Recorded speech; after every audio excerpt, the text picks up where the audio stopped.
泰奶嘅天花板。今次咧竟然係我第一次喺泰國食 fine dining 啊！佢係用咗虹吸式咖啡法煮㗎，飲過最好飲嘅冬陰功湯，而且佢個體驗值咧係滿分嘅，都排得幾前嘅一間餐廳。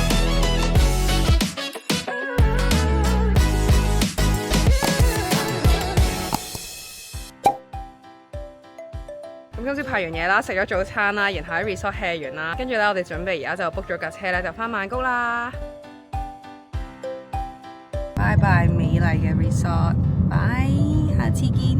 我哋而家翻咗嚟 Bangkok， 啱啱 check in 完個酒店咧，跟住就出發去市中心啦。因為今晚咧，我哋 book 咗一間好好食嘅米芝蓮餐廳。酒店呢度咧會有 shuttle 啦，咁我哋就可以直接出去附近嘅 Nana Station 度搭 BTS。因為而家5、6點嘅時間咧，如果你係搭呢個 Grab 咧，係塞車塞到傻噶。上次我哋本身去食一間 omakase 啦，本身半個鐘嘅車程係搞咗成個鐘咯，所以我哋係唔會再咁做噶啦。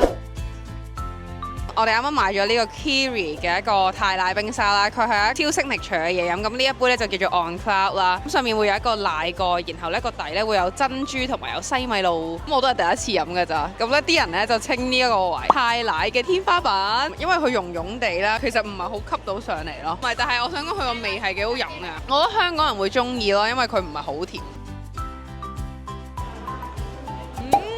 佢入邊咧係有泰奶啦，跟住有麻薯同埋有椰子咯，哇，好食喎呢個，好食好滑，有幾個口感，重點唔係好甜咯。泰國呢個 trip 除咗喺芭提雅咧好靚嘅 resort 入邊 chill 下 relax 下之外咧，我都專登 stay 多咗一晚喺 Bangkok 咧，就係為咗食呢一間泰國嘅 fusion 菜，就叫做啦，冇話賣 kick in。身為泰國女兒嘅我咧，每年咧其實都至少去翻4、5次泰國。今次咧竟然係我第一次喺泰國食 fine dining 啊！呢一間咧其實一直都好出名，做一個分子料理啦。餐廳咧竟然咧係丹麥呢一間米芝蓮1星餐廳嘅唯一分店嚟㗎。講真，就算你未食過呢間餐廳咧，如果你去過泰國嘅話咧，都一定聽過佢嘅名啦。因為佢呢個 fine dining 咧係融合咗好多泰國嘅 fusion 菜同埋創意喺入邊㗎。咁呢間餐廳咧其實係一間5星酒店 CM Kempinski Quay 入邊嘅1樓。咁佢分別有2個價錢嘅，咁一個咧就係食5道菜啦，一個咧就食7道菜。咁今次咧我哋就試咗7道菜。聽職員講咧，佢哋啱啱 renew 咗個 menu 啦，咁所以咧今次7月我哋食緊咧就係呢一間餐廳最新嘅 menu 啦。一開始咧職員咧除咗介紹晒成間餐廳嘅理念俾我哋聽啦，亦都咧帶咗我哋去後台睇佢哋成個煮嘢食嘅過程啦。佢同我講，其實佢哋餐廳咧想 promote 泰國本地嘅食材，因為好多時咧啲 fine dining 啊或者好靚嘅餐廳咧，佢哋好多時咧會用外國嘅食材啦，佢哋想 promote 泰國佢哋嘅可持續發展，咁所以佢哋用嘅食材好多時咧都係泰國本地嘅食材啦，咁就確保佢真係新鮮同埋好味啦。我聽完呢樣嘢咧，我係覺得佢哋個理念真係好好啦，而且真係令到我之後咧成餐飯都更加 enjoy。一開始咧未正式入座之前咧，就會喺出邊試咗幾款前菜先。呢度嘅幾款前菜咧都以泰國街頭美食作為靈感，有沙爹、有咖喱等等。我自己最中意咧就係呢個豬皮包住嘅一個泡芙啊！個月咧我都仲係好掛住嗰陣味啊！佢係外脆內軟，然後入邊嗰個味咧係好香濃噶。然後其中一個令我好有記憶點嘅咧就係職員咧會變個小魔術啦，有得食有一路玩。咁然後咧好記得咧就係職員咧會喺你面前咧即場磨一個新鮮嘅 wasabi 啊！我想講呢個 wasabi 係好香好濃啦，係完全唔辣噶。首先會上嗰個湯咧就係一個冬陰功湯啦，佢係用咗虹吸式咖啡法煮噶。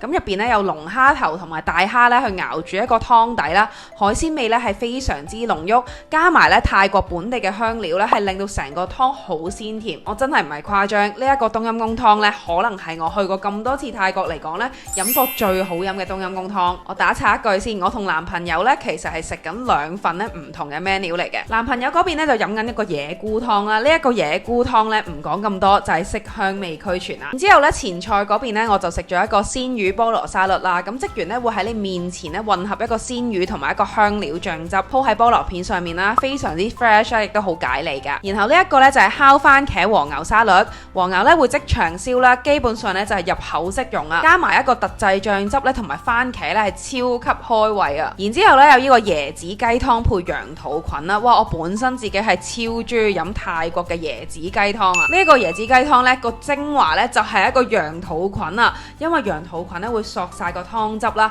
每一啖呢都係椰子雞湯嘅香味，真係好正啊！海鱸魚配蕨菜天婦羅啦，我本身自己呢唔算係好中意食天婦羅噶，但係呢個蕨菜呢對於我嚟講呢係一個幾新鮮嘅體驗，口感呢都好豐富又驚喜。Krabi 出產嘅藍蟹黃咖喱啦，咖喱入邊呢有滿滿嘅鮮蟹肉，蟹鉗呢仲要炸到金黃香脆，冇得彈。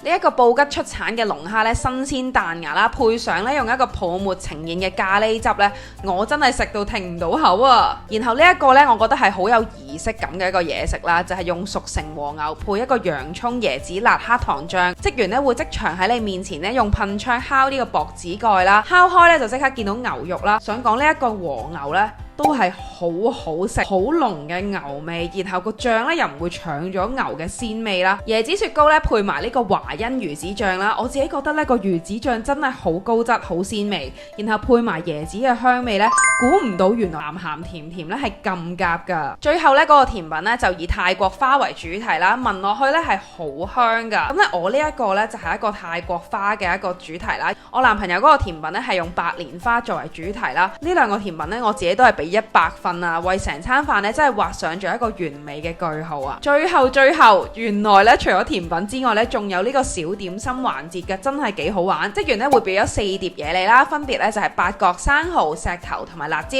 咁每一碟入邊咧，其實得2粒咧係真嘅朱古力可以食，其他咧都係真嗰啲食材嚟噶，食落去一定好辣，唔好食啦。咁其實我覺得成餐飯有一個咁樣嘅環節咧，有得食有得玩咧，係幾開心噶。咁我哋呢度咧成餐飯食咗7道菜啦，平均每個人咧都係1300蚊港紙左右。我自己覺得呢一個體驗咧係好滿分嘅，因為我哋大約係食咗3個鐘度啦，但係成餐飯我係完全唔覺得悶，因為你係一路可以望住個職員佢喺你面前烹調所有嘅食材啦，然後佢每一個食材咧都係介紹得好好嘅。成餐飯我會更加覺得佢係似一個體驗多過我就咁食一餐飯啊。所以對於我呢個成個泰國 trip 嚟講呢，我覺得呢一個係好難忘嘅一個體驗嚟㗎。我自己係好推薦大家喺 plan 曼谷行程嘅時候呢，一定要試下呢一間米芝蓮嘅 fine dining 啦，因為我自己覺得佢嘅價錢比香港平啦，而且佢個體驗值咧係滿分嘅。大家如果試過呢間餐廳咧，喺留言話俾我知你同我嘅感受係咪一樣？如果未試過嘅咧，睇完呢條片咧，我相信你會即刻 book 位㗎啦。我哋喺曼谷嘅第2日咧，朝頭早係食一間我已經食過第4次嘅餐廳，咁咧佢就係叫 Case 啦。我之前咧喺 IG 有推介過，但係唔知大家有冇睇到呢間餐廳係我喺 Bangkok 入邊都排得幾前嘅一間餐廳。然後我每次嚟 Bangkok 咧，我都會心心念念，因為咧佢有一個帶子嘅 toast 係好好食。跟住我喺香港係成日都勁掛住呢個 toast，一定要食到呢個 Case， 就食到呢個 Case 咧，咁我喺泰國嘅 trip 咧非常之圓滿。呢一杯咧係我嚟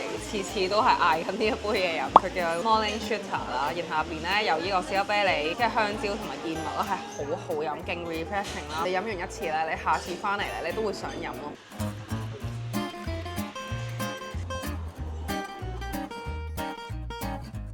而家要為大家隆重介紹每一次嚟 Case 咧都一定要嗌嘅王牌產品，噔噔噔噔 Scallop Toast， 好好食㗎！你知唔知佢個醬真係好正啊？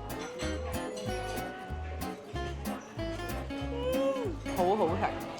有養寵物嘅大家咧，可以去試 Paragon 最底嗰層咧，呢度咧喺 supermarket 後面咧有一間好大嘅 pack cup，因為我哋想買啲禮物俾吉豬小朋友啦，咁所以我哋就嚟咗買啲零食同埋買咗玩具俾佢當手信。咁呢度咧都幾多種類嘅嘢食啊、玩具啊、零食啊，大家可以嚟呢度行下。